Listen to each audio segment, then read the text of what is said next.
Welcome to The Lens with me, Sarah Travers. The Lens is a business in the community podcast in partnership with One Young World. I'm delighted to welcome our guests, Tom Burke, Corporate Affairs and Sustainability Director at a very well-known global brand, Coca-Cola HBC, and Svanika Balasubramanian, co-founder and CEO at Repurpose Global, the world's first plastic credit platform. Now, in this episode, we'll be exploring packaging with purpose. We'll look at how one of the world's biggest drinks production companies is continually innovating in how it packages its products, and how another is helping consumers and businesses across 26 countries create impact by catalysing innovative waste management and circular solutions that stem the flow of ocean plastic. So to find out more, let's get into the conversation. Tom, Svanika, welcome to The Lens.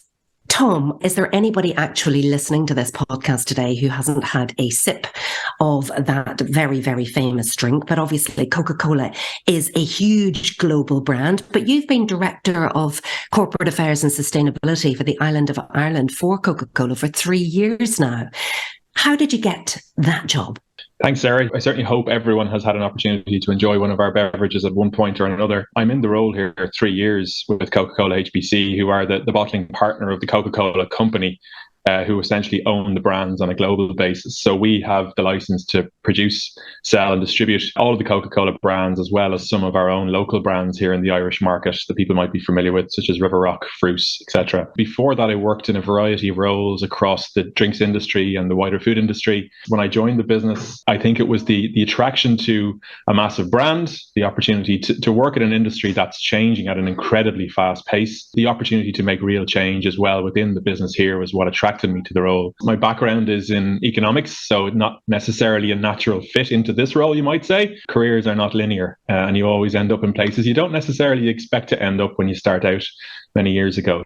And challenging too, and I'm sure the economics do come in very, very handy, because every problem that we have in the world takes money to solve. Svanika, I'm so delighted that you're joining us today. Tell us a little bit about yourself and how you've come to start this incredible business. Thank you so much, Sarah, for having me on today. A real pleasure. I studied economics as well in undergraduate school, and waste management and working with garbage quite literally was never on the radar.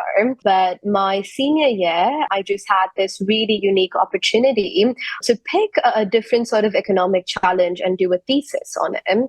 And so my co-founders and I, we actually came together as co-authors on a research paper, and we spent about a year and a half, quite literally going from landfill to landfill, from dump site to dump site, from South America to Africa to Asia, really trying to understand what are the common patterns in waste management. Why is plastic pollution the global crisis that it is today, and also dwelling into this idea of the informal plastic waste economy that employs tens of millions of people today. At the end of that year and a half, we had a 200-page paper, and it just didn't feel right to ever leave that space. We started Repurpose as a platform to really help give accessibility to the solutions on the ground, to the right sort of innovations that we're solving for the global plastic crisis. You started Repurpose at the age of 20 to have that foresight and that vision and that wisdom, and then to be helping consumers and businesses across 26 countries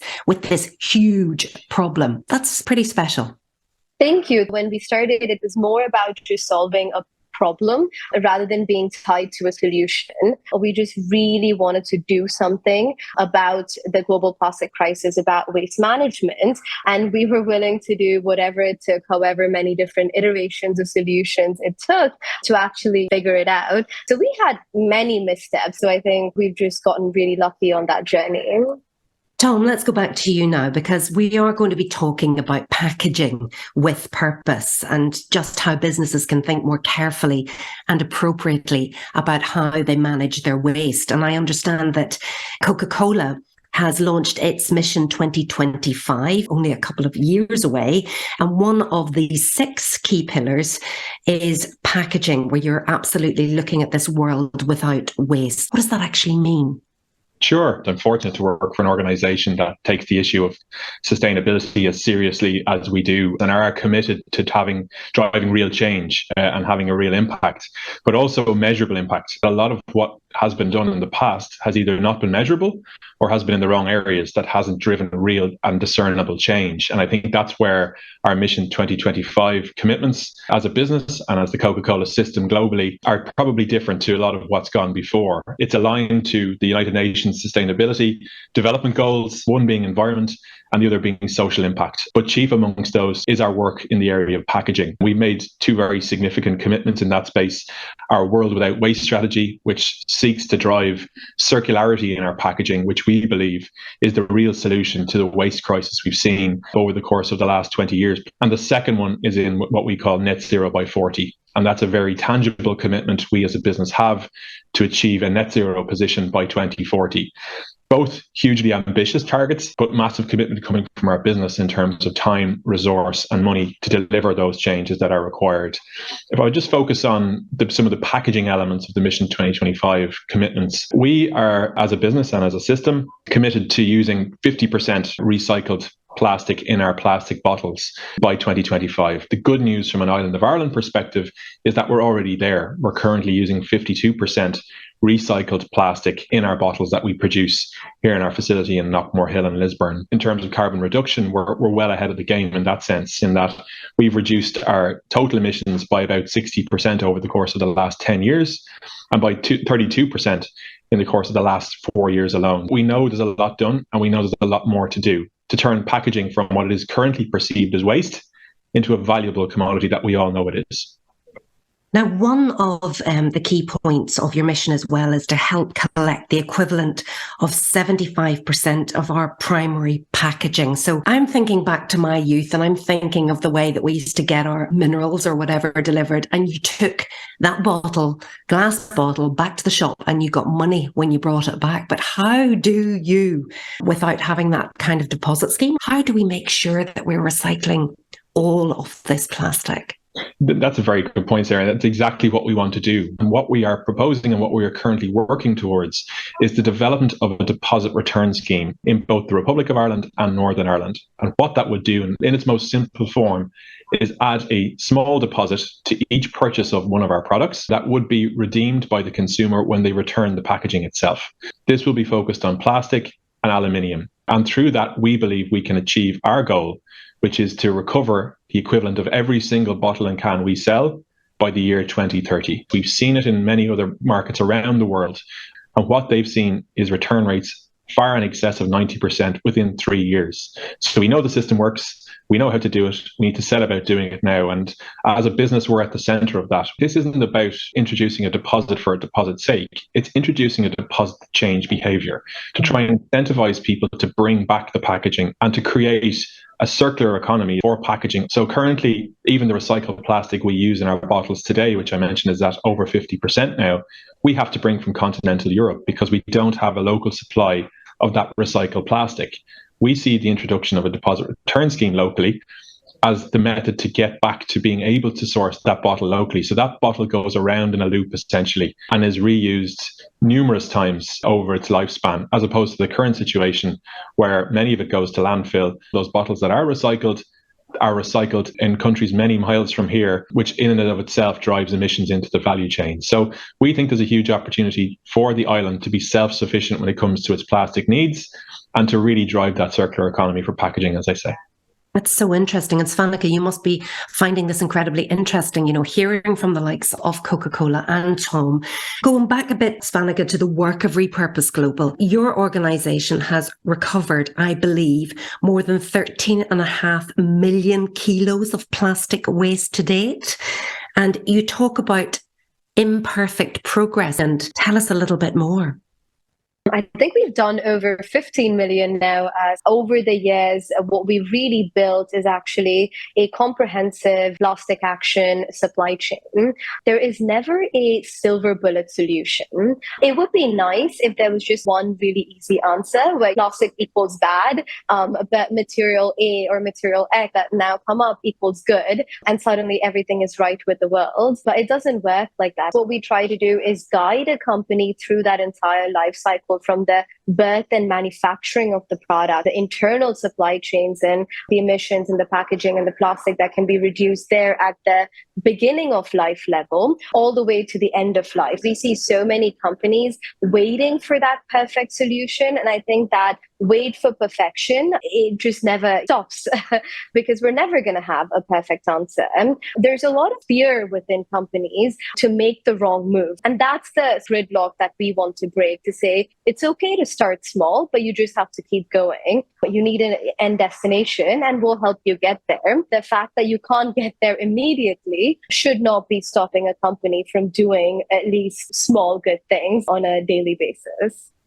Tom, I'd love you to come in there. Yeah, I think Svanika is absolutely right. And I think it's so refreshing to hear someone speak about the idea that we don't have to wait for perfection. Many companies don't want to be brave. They don't want to make ambitious goals for fear of missing them and then ultimately receiving the heat, let's say, not just from their consumers, but also from their customers, be they retail customers or others. There's an element and a responsibility on businesses like ours to be brave and to be leaders and to step up and say, no, we need to make change. There is a huge level of misunderstanding around materials and packaging materials and what their relative carbon footprints are and what's good and what's bad. This is a massively complex area and it's impossible for everyone to be experts in everything. But even down to things like the ideas of plastic versus glass, for example, there is a natural misunderstanding that glass is a far superior packaging type to plastic. The reality is the opposite. Recycled plastic has the lowest carbon footprint of any packaging type. And that's not well understood. And that then in turn leads to bad decisions by both businesses and policymakers. But I think what we need to do is just be braver in how we go after these targets and these ambitions. Have you found that it's okay within Coca-Cola to try something and that it fails? Or, this whole thing, failure's fine, but fail fast. Yeah, absolutely. And there's unfortunate that there's a culture in this business that we are presented with the opportunity and encouraged, in fact, to try new things, be innovative, be creative, be brave and be bold in our decision making, both at a local and at a group level. And I think Svanika said it earlier as well, is this idea that you don't have to have all the answers now. And I think the drive towards net zero, and as I stated earlier, it's our ambition to be in a net zero position as a business by 2040. Do we know exactly how we're going to get there? No. And that's fine. That's okay. What we've got to do is try and build a plan to get there over a number of years in the intent that those answers will become available to us. The technology we have in 10 years' time will be very different to the technology that we're dealing with now, which was very different to the technology we dealt with 10 years ago. So we shouldn't feel that we can't make commitments because we can't see the final end game. It will take time and it will take collective effort in order to achieve those ambitions. And Svanika, coming back to you as well, your business is based on a plastic credit platform. Can you explain exactly what that means? So thinking about plastic credits, so Repurpose is the world's largest plastic credit platform. And then there are many ways to think about what a plastic credit is. But I think ultimately the way we think about it is it's really just a verified way of removing plastic from the environment that is also standardized. Repurpose now operates in Ghana, Kenya, the Dominican Republic, Colombia, India, Indonesia, the United States. And we do all sorts of things. We have fishermen pulling nets out of the ocean to building PT recycling factories in Ghana to bringing curbside door-to-door recycling and collection of dry waste from India or Colombia or protecting whale nurseries. And I think in the absence of one standardizing language, it's really comparing apples to oranges. And I think what the plastic credit does is it brings that standardizing language and it makes it very clean and simple. So you know that, okay, if I'm going to put in this amount of money, I'm going to get this amount of plastic credits out of it. And I know that actually means something. And then so it really comes down to 4 key value adds. The first is the measurability. It's so key to be able to measure the impact you're actually having. And I know this seems so obvious, but I can't tell you the number of times where we've had businesses give out grant money with absolutely no idea what actually has come out of it. And then it really is a zero-sum game ultimately, right? Because if you're allocating funds to the wrong solution, that means the right solutions are not being funded. So you're really sort of like delaying the progress that we need for the planet itself. The next, I think, is really the standardization of everything that you're doing. And we think about it both environmentally and socioeconomically speaking. And so when you are saying across the world, what we're really creating is plastic credits, you're making sure that it was done in the same way. So whether it was a startup in Indonesia or a waste worker union in Colombia, they're held to the same standards.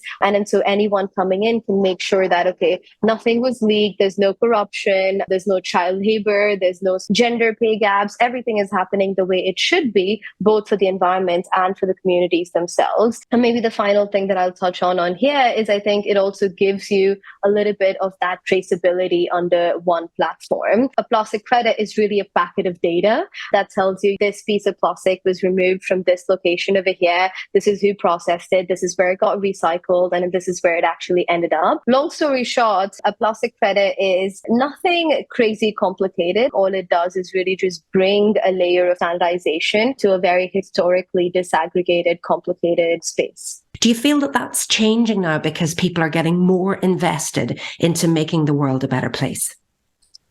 Definitely. When Repurpose started, I think one of the biggest reasons we had a lot of early traction, and this is going to sound so simplistic, but it was because of David Attenborough's Blue Planet documentary. And all of a sudden, everyone was talking about the turtle with the straw in its nose and the whale with the stomach full of plastic. And it started shedding light on this very overlooked issue for a very, very long time. And that consumer momentum then put pressure on companies to start taking it seriously as well. And that company interest signals that the CPG sector, the private sector, was interested in doing the right things, then put pressure on governments and into the public sector as well. And so I think all of these feed into each other. And then we've seen a lot of change happening across the board. And I think the biggest one that we're always concerned about is the idea of environmental justice, because there's the present problem that we need to be looking at, but there's also historical baggage that comes in with this, where for decades and decades, really from the late 1900s,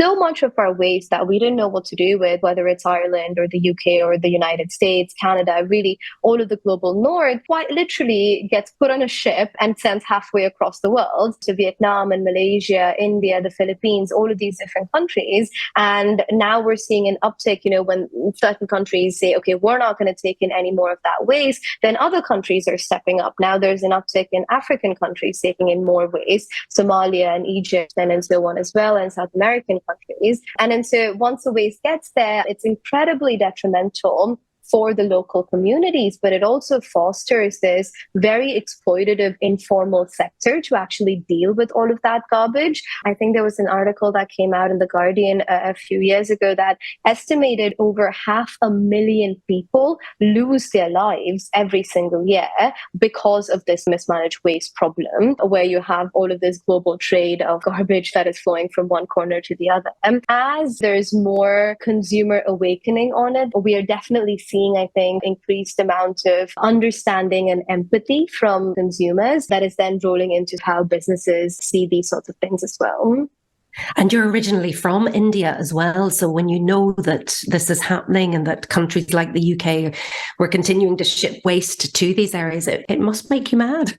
Yeah, and one of the very shocking things is how long it was going on for before anyone actually talked about it. I'm from India, and a lot of the initial projects that we set up were in India, and we were finding all of these crazy statistics that there are certain informal settlements of waste pickers, they're called locally, where they literally go into landfills, try to find plastic bottles that can be recycled, pick it up, spend all day inside a landfill, and then go try to sell it to a recycler. And because of the really dangerous conditions that they live in, and everything from inhaling toxic chemicals to not having access to any sort of healthcare, the life expectancy in some of these communities, especially for women, was less than 40 years. I think what was even more shocking for us, especially when we were doing our initial research back then, is the common pattern that we kept seeing again and again and again in pretty much every single country that we were going to and setting up things in the global south. And when we think about setting goals on the environmental sense, are there goals that can also be set that go hand in hand from a community development perspective as well, both for the present problem, but also for the decades in the past?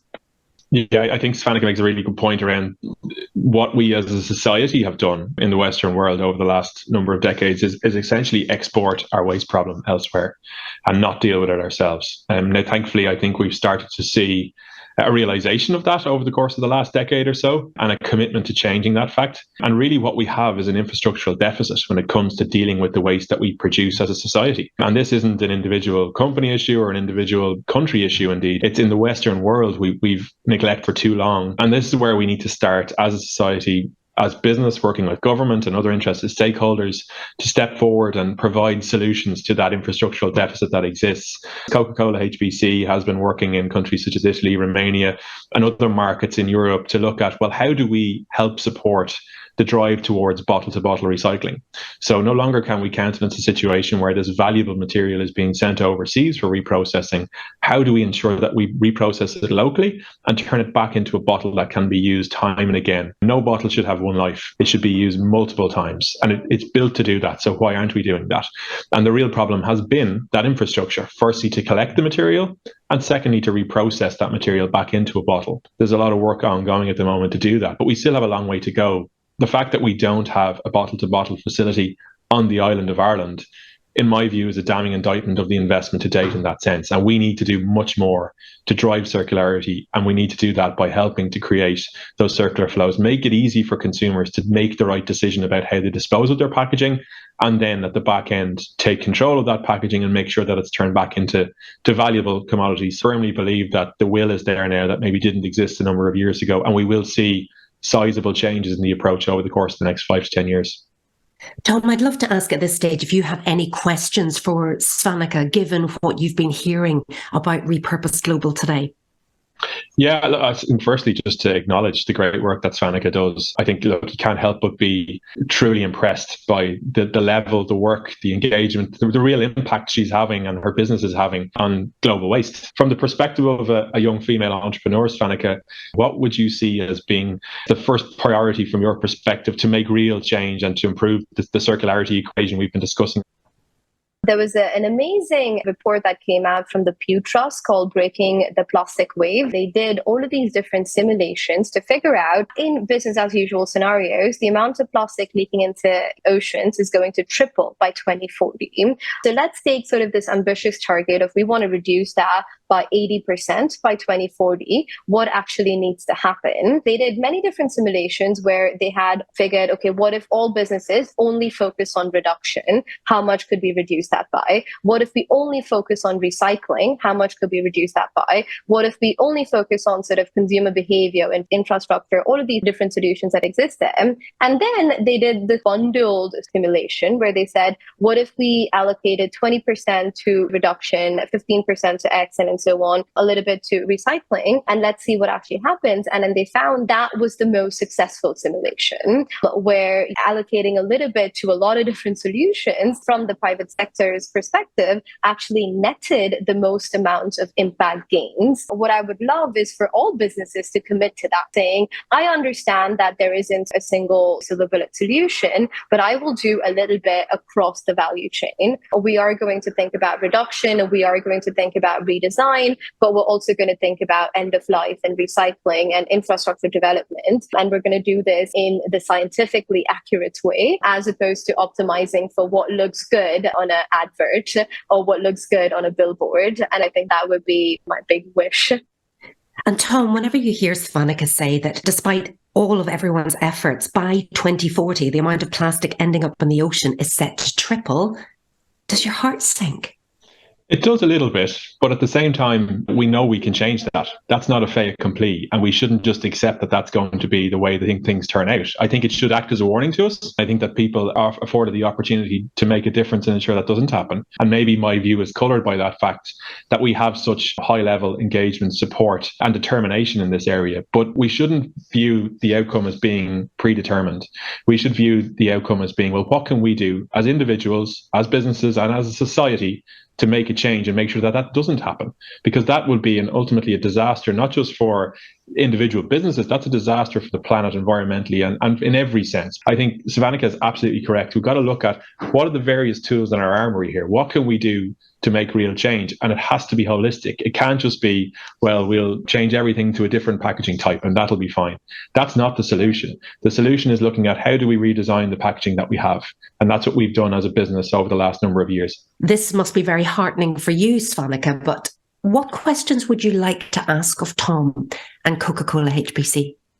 You touched on this a little bit earlier about how the milestones, the destination isn't actually as important as the roadmap itself, because most companies, we have commitments that we see in 2040 and 2050, but who knows how different the world is going to look by then. And so I think that those sorts of goals are excellent for giving us a direction. What sort of change is needed on a present day basis to make that roadmap actually happen? It's a mixture of trying to innovate and incrementally build towards the objectives that we've set for ourselves in the longer term, but also having an open mind to new opportunities that emerge. And that's where I think conversation, dialogue, engagement is essential as well. For businesses like us, we don't have all the answers in this space, and nor would we ever claim that.